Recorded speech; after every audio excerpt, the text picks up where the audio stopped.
শেষ বয়সে মানুষ যখন শান্তি, ভালোবাসা আর নিরাপত্তার স্বপ্ন দেখে, তখন বরগুনার ছোট গড়িচান্না গ্রামের ৫৫ বছরের পারুল বেগমের ভাগ্যে জুটেছে গরু মুরগির সাথে একটি গোয়ালঘরের অন্ধকার।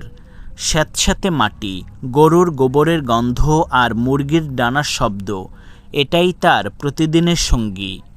জীবনের প্রতিটি দিন কাটছিল একাকিত্ব আর অপমানের মধ্যে।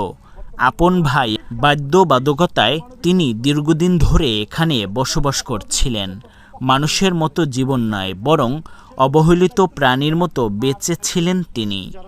বিষয়টি জানাজানি হওয়ার পর স্থানীয়দের খবর পেয়ে পুলিশ ঘটনাস্থলে গিয়ে পারুল বেগমকে উদ্ধার করে নিরাপদ স্থানে নিয়ে যায়।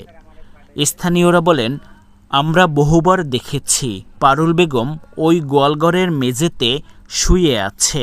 বৃষ্টি হলে পানি ঢুকে যায়, ঠান্ডায় কাঁপতে থাকে। একজন মানুষকে এর চেয়ে বেশি অপমান করা যায় না। স্থানীয়রা আরও বলেন, এটা শুধু একজন নারীর প্রতি অমানবিক আচরণ নয়, এটা মানবতারই পরাজয়। আমরা চাই অবিলম্বে তার জন্য নিরাপদ আশ্রয়ের ব্যবস্থা করা হোক।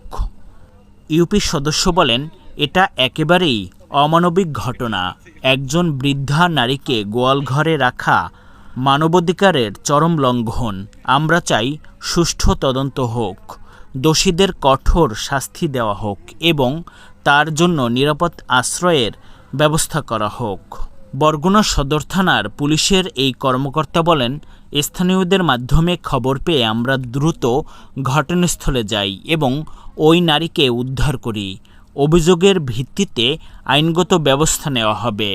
আমরা চেষ্টা করব যাতে তিনি দ্রুত নিরাপদ আশ্রয় পান।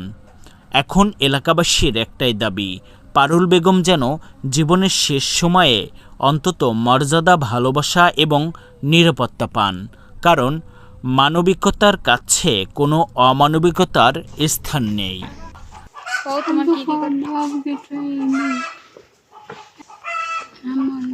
এখন আপনি কি চাচ্ছেন? মান্নানের বিচার চাচ্ছেন?